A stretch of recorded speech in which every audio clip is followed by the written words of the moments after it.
On est avec Éloi, on est aussi avec Bintou qui vient de nous parler d'un livre. Bon, je cite, je peux le citer, non mais l'éditeur, mais en même temps c'est mon éditeur. Moi, je t'en prie, David.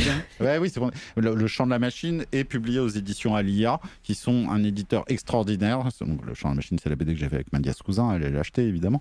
Et c'est un éditeur extraordinaire qui a commencé avec les situationnistes, les guides de bord et compagnie, et qui fait la meilleure collection de livres de musique, je pense, un peu établie. C'est donc les éditions je confirme. Alia. Tous les bouquins sur la musique chez Alia sont vraiment des trucs indispensables. Là, c'est peut-être leur premier livre sur le genre, et visiblement, c'est un livre important sur la salsa. Oui, sur la salsa qui avait paru donc en 1978, premier livre de la salsa de César Miguel Bondon. Mais pas en France. Non, d'ailleurs je suis au summum de mes archives. Ah, t'as retrouvé le livre original. J'ai retrouvé l'original, alors légué par Rémi Kolpakopoul. Est-ce que c'est Bizot qui lui avait passé? Je ne sais pas. C'est une belle édition. Ouais. Mais voilà, on va faire une story. En espagnol. Gladys, on va être obligé de faire l'édition. Donc il était sorti, incroyable. Je sais même pas si Alia doit avoir. Donc on a le bouquin. Bon, il est pas, c'est pas le même format. On a le livre original. Donc de quel pays alors c'était? Lui, il est d'origine vénézuélienne. Rondon qui l'a écrit, mais c'est en espagnol. Quoi. Donc en Espagne peut-être. Et donc c'est une Bible. En français, la traduction aux éditions Alia de ce livre de 620 pages. Venezuela, excuse-moi, ton édition vient de Caracas, Venezuela. Voilà, donc c'est vraiment un livre vénézuélien. 28 € là, ce que vous pouvez acheter en ce moment. Donc c'est abordable et c'est la chronique de la musique de la Caraïbe urbaine, dont la première édition a paru en 78. Un des premiers livres donc sur ce phénomène musical, social, économique qui a enflammé les foules latino-américaines et aussi africaines et puis toute la planète. On retrouve des orchestres salsa jusqu'à maintenant en France ou en Finlande ou encore au Japon. J'ai beaucoup dansé la salsa, je dois dire, dans les clubs parisiens d'une époque. Le black and white, le cœur samba. Le black and white, le cœur samba. On a les adresses de Bintou, les amis. Et là, on démarre au Palladium. Mais arrête, tu vas trop vite. Moi, je veux savoir cette histoire, moi. Le black and white, c'était où? Ça existe encore? Rue des Lombards. Je suis passé en face du Duc des Lombards, ou à peu près. J'y suis passé il y a peu, mais j'ai eu l'impression que ça a changé. Non, à Châtelet. Ah, Châtelet, pardon, n'importe quoi. Non, loin du Babylone, après, du restaurant où on pouvait terminer la soirée que tu connais de Babylone. Cœur Samba sur les Champs-Élysées. La plantation, c'était du côté du Palais Royal. Cœur Samba, il existe toujours, c'est l'institution. Avec les salseros. Arrête, Bintou, écoute-moi. Écoute, Cœur Samba, je ne sais pas. Ça fait longtemps que je m'y suis. Rue de Pontieux. Là, on démarre au Palladium. Le Palladium, c'était à New York dans les années 40 et 50 avec les grands orchestres afro-cubains. Enfin, c'est le début du livre. Avec les Machito, Mario Bozza, qui mélangeaient musique afro-cubaine et puis jazz. Et puis certains aussi travaillant avec des jazzmen comme Dizzy Gillespie. À un moment donné, ça commence un petit peu à baisser.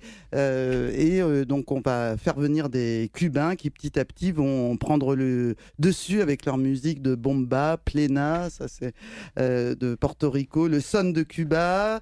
Et ça va cartonner. Jusqu'au début des années 60 où interdiction de vente de l'alcool, décadence donc de ces clubs, l'arrivée des Beatles en 64. Ils font du mal. Et oui, c'est la pop qui arrive et qui va remplacer toute une explosion de pachanga, de musique avant qui était très à la mode à New York chez les latino-américains et puis au-delà. Alors il va y avoir le boogaloo qu'on va développer, tu vois, qui est un mélange soul latine. Ça ne va pas durer longtemps et puis va arriver ce phénomène qu'on appelle la salsa qui sera finalement un petit peu comme le rap, une musique assez sociale entre guillemets, avec celui qu'on va écouter, Willie Colon, qui amène, c'est-à-dire qu'on enlève les flûtes et les violons des orchestres d'avant. Willie Colon. Oui, mais d'origine, tu sais, ils sont Non, d'accord, ok, mais on est bien dans un genre presque new-yorkais alors. On est à New York et on est dans le barrio, le nord-est, le New York Soul, South Bronx, voilà, où en parallèle d'ailleurs du Black Power, il y a aussi des agités qui s'appellent les Young Lords. Et Willie Colon, qui est un des grands noms de la salsa, avec Eddie Palmieri, avec Rubén Blades, il va imposer des trombones à la place des violons et des flûtes, avec des sons un peu rugueux. Ouais, c'est plus funky. Alors lui, il passe son temps à nous dire qu'il n'était pas forcément un grand instrumentiste au départ, mais en tout cas, c'est lui qui s'est imposé. Il est venu à Nova d'ailleurs, il y a quelques années, Willie Colon. Je te montrerai une photo. Et on va l'écouter dans une des chansons emblématiques, Calle Yuna, la rue de la Lune et la rue du Soleil, Calle Sol. Je t'ai laissé les paroles d'ailleurs. Mais arrête avec les. Elles sont où? Ah, c'est celle-là. Okay. Parce que tu non, mais c'est l'histoire des mauvais garçons. Ouais, j'ai l'impression de récitation. L'histoire des mauvais garçons qu'on encense et dans lesquels les latino-américains du quartier se reconnaissent. Les paroles que tu as donc imprimées du bouquin, le livre de la salsa qui est sorti chez Alire, c'est ça? Voilà, de Rondon. Willy Colon dans le Nova Club.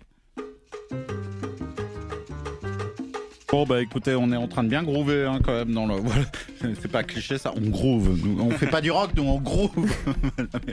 Je ne fais pas du rock. Juan Pachanga par Rubén Blades, auteur, compositeur. Il a été ministre au Panama. Bah, balance ça comme ça, et auteur, compositeur, on ministre. On le voit aussi dans Motor Blues de Spike Lee, acteur, un grand monsieur. Okay. Ça c'était en 79 sur un album donc qui a été précédé de celui-ci que je vous conseille.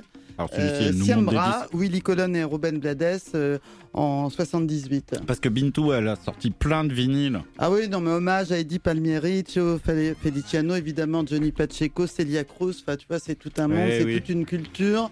Et vous pouvez encore en profiter pendant longtemps. On espère, en tout cas. Bon, on en a bien profité là. Ouais, c'était hyper cool. Ouais, j'ai adoré. Franchement, c'était super. Petite sélection, Willy Colon. On a tous dansé, je tiens à dire. Grave. Le livre, il est, je sais plus où il est là-bas. On les a postés d'ailleurs sur l'Instagram de Radio Nova. Le livre de la salsa. Voilà, le livre sur la salsa qui est sorti chez Alia et l'original qui vient donc, je te le confirme, de Caracas, Venezuela, quand même, la classe. César Rondon. Voilà, et qui est enfin traduit en France.